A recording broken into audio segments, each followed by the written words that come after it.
ओम शांति। आज है 27 जून 2021 की अव्यक्त मुरली। रिवाइज डेट है 26 जनवरी 88। बाबा कहते मीठे बच्चे, संगम युग पर नंबर 1 पूज्य बनने की अलौकिक विधि। आज अनादि बाप और आदि बाप अनादि सालिग्राम बच्चों को और आदि ब्राह्मण बच्चों को डबल रूप से देख रहे हैं। सालिग्राम रूप में भी परम पूज्य हो और ब्राह्मण सो देवता स्वरूप भी गायन और पूजन योग्य हो। दोनों आदि और अनादि बाप दोनों ही रूप से पूज्य आत्माओं को देख हर्षित हो रहे हैं।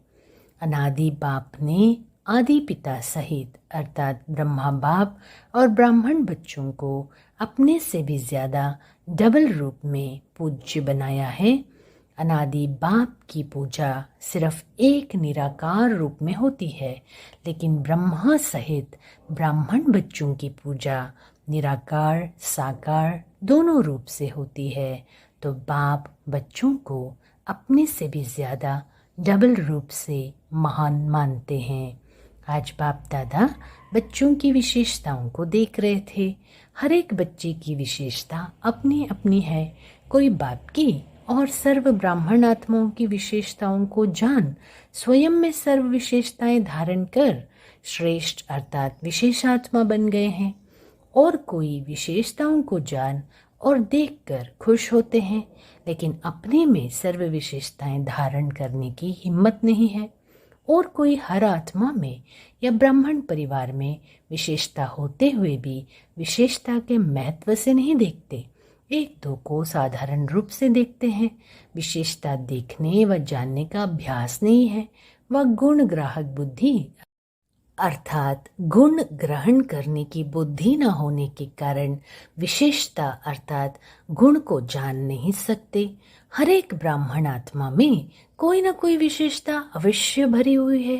बच्चे चाहे 16,000 का लास्ट दाना भी हो, लेकिन उसमें भी कोई ना कोई विशेषता है। इसलिए ही बाप की नज़र उस आत्मा के ऊपर पड़ती है। भगवान की नज़र पड़ जाए, वह भगवान अपना बनावे तो ज़रूर विशेषता समाई हुई है।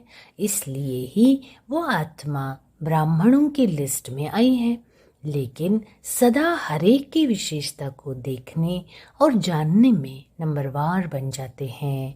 बाप दादा जानते हैं कि कैसे भी बल ज्ञान की धारणा व सेवा में याद में कमज़ोर है, लेकिन बाप को जानने, बाप के बनने की विशाल बुद्धि, बाप को देखने की दिव्य नज़र, ये विशेषता तो है। बच्चे जो आजकल के नामी ग्रामी विद्वान भी नहीं जान सकते, पहचान सकते, लेकिन उन आत्माओं ने जान लिया।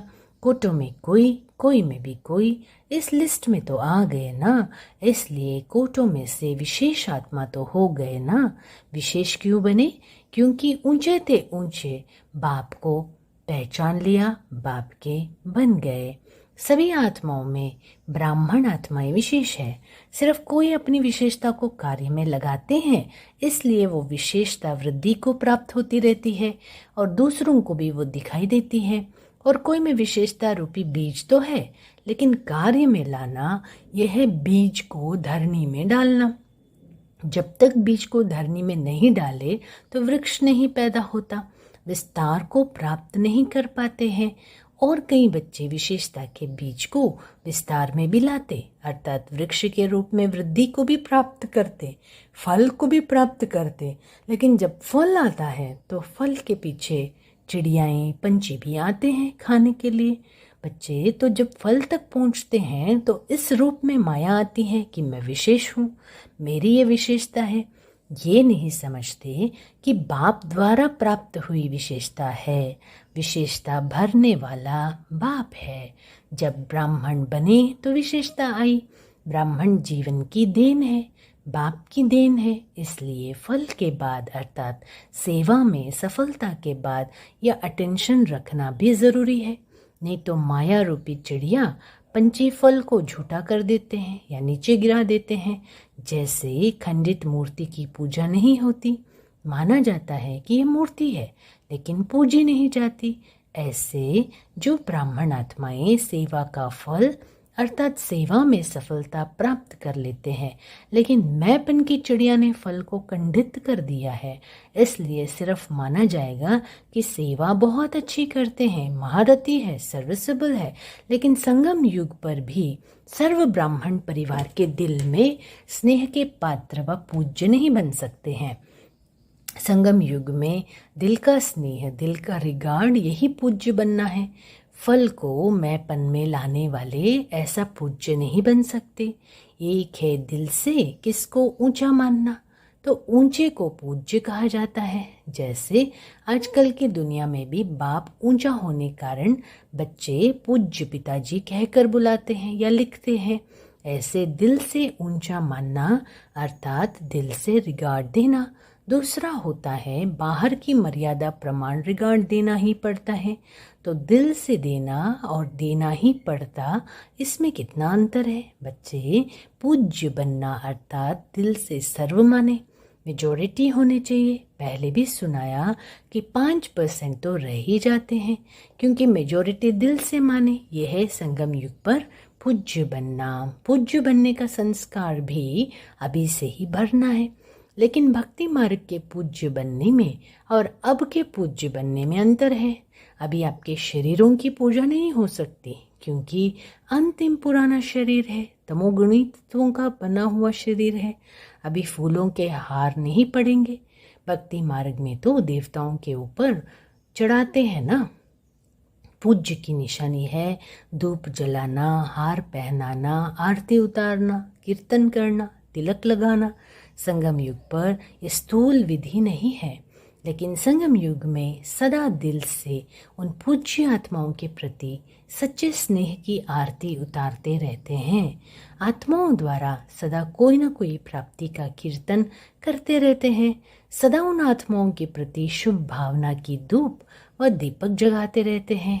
सदा ऐसी आत्माओं को देख स्वयं भी जैसे वो आत्माएं बाप के ऊपर बलिहार गई है, वैसे अन्य आत्माओं में भी बाप के ऊपर बलिहार जाने का उमंग आता है।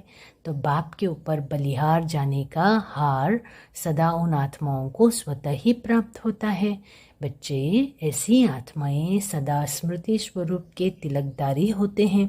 इस अलौकिक विधि से इस समय के पूज्य आत्माएं बनती है।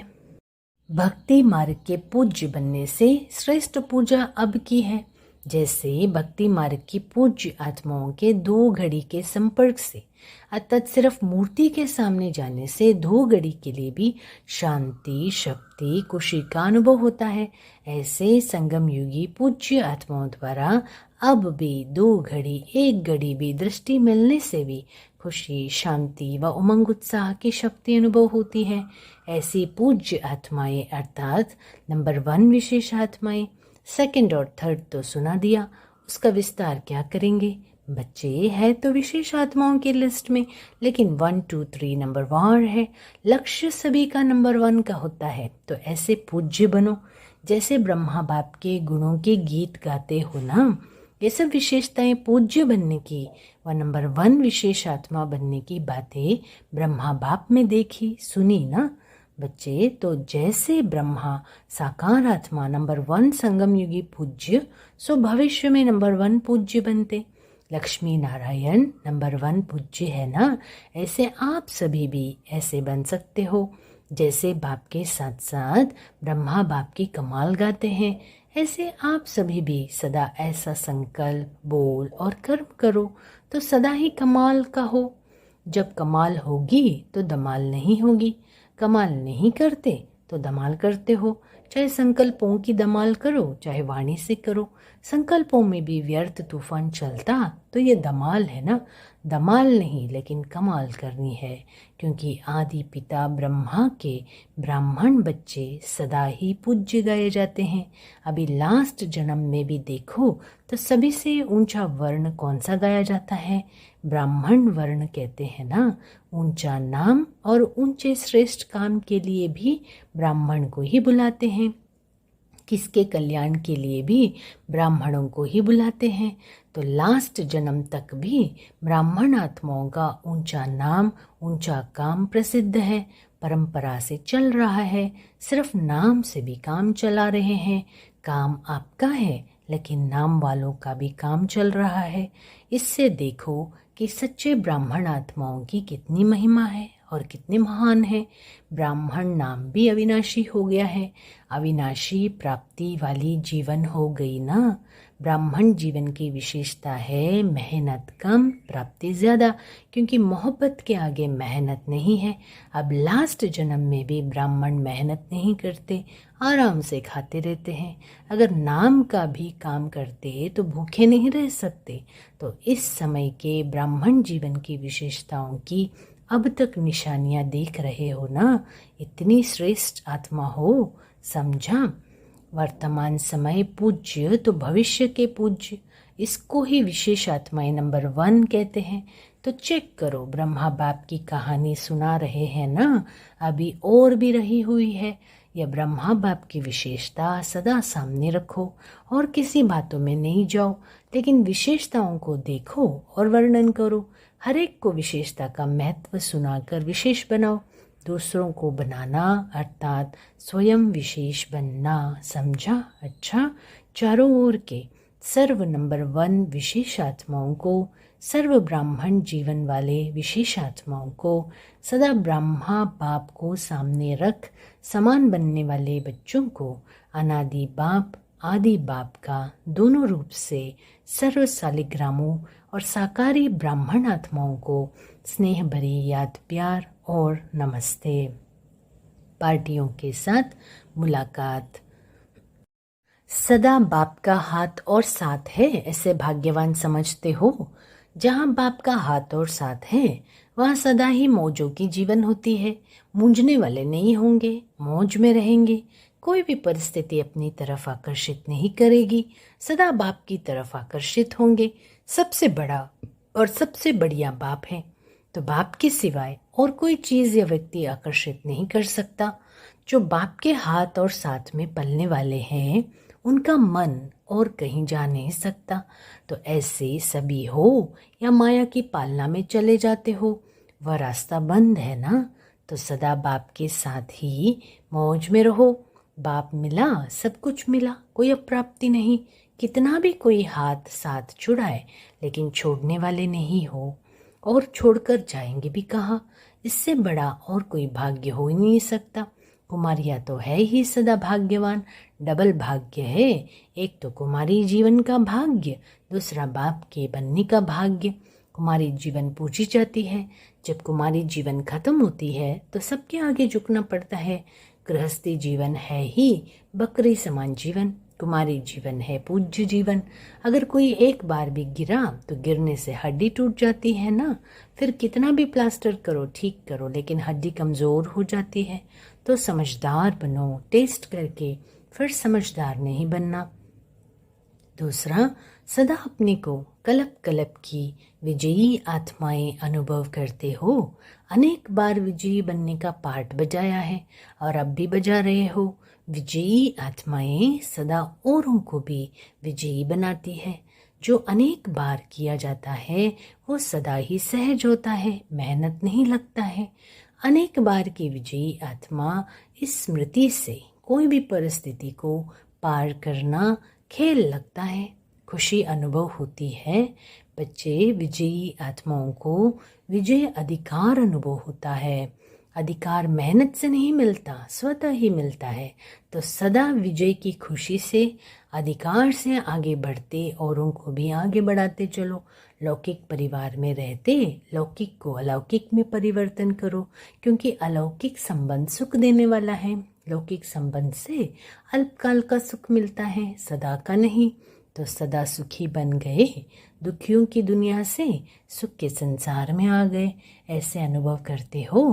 पहले रावण के बच्चे थे तो दुखदाई थे, अभी सुखदाता के बच्चे सुख स्वरूप हो गए। फर्स्ट नंबर ये अलौकिक ब्राह्मणों का परिवार है। देवता भी सेकंड नंबर में हो गए। तो ये अलौकिक जीवन प्यारी लगती है ना। तीसरा, सदा अपने को पद्मापदम भाग्यवान अनुभव करते हो।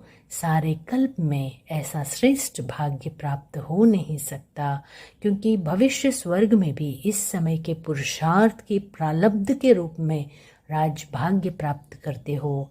भविष्य भी वर्तमान भाग्य के हिसाब से मिलता है। महत्व इस समय के भाग्य का है। बीज इस समय डालते हो और फल अनेक जन्म प्राप्त होता है, तो महत्व तो बीज का गिना जाता है ना। इस समय भाग्य बनाना या भाग्य प्राप्त होना ये बीज बोना है। तो इस अटेंशन से सदा पुरुषार्थ में तीव्र गति से आगे बढ़ते चलो। बच्चे, सदा इस समय के पद्मा पदम भाग्य की स्मृति इमर्ज रूप में रहे। कर्म करते हुए भी याद रहे। कर्म में अपना श्रेष्ठ भाग्य भूले नहीं, स्मृति स्वरूप रहो। इसको कहते हैं पद्मा पदम भाग्यवान। इसी स्मृति के वरदान को सदा साथ रखना तो सहज ही आगे बढ़ते रहेंगे, मेहनत से छूट जाएंगे। अच्छा प्रश्न, लौकिक संबंध में बुद्धि यथार्थ फैसला देती रहे, उसकी विधि क्या है? कभी भी लौकिक बातों को सोचकर फैसला नहीं करना है। अलौकिक शक्तिशाली स्थिति में रहकर फैसला करो। कोई भी पिछली बातें स्मृति में रखने से बुद्धि उस तरफ चली जाती है, फिर पिछले संस्कार भी प्रकट होते हैं, इसलिए मुश्किल होता है। बिल्कुल ही लौकिक वृत्ति भूल आत्मा समझ फिर फैसला करो तो यथार्थ फैसला होगा। इसे ही कहते हैं विकर्माजीत का तख्त। अलौकिक आत्मिक स्थिति ही विकर्माजीत स्थिति का तख्त है। इस तख्त पर बैठकर फैसला करो तो यथार्थ होगा। अच्छा वरदान। बाबा अनुभव करे, बाप दादा का वरदानी हस्त मेरे सिर पर है। बाबा कहते, मीठे बच्चे, साथी और साक्षीपन की स्मृति द्वारा सब बंधनों से मुक्त होने वाले सर्वशक्ति संपन्न भव। सर्वशक्तियों से संपन्न बन अधीनता से परे होने के लिए दो शब्द सदा याद रहे, एक साक्षी, दूसरा साथी। इससे बंधन मुक्त अवस्था जल्दी बन जाएगी। सर्वशक्तिमान बाप का साथ है तो सर्वशक्तियाँ स्वतः प्राप्त हो जाती हैं, और साक्षी बनकर चलने से कोई भी बंधन में फंसेंगे नहीं।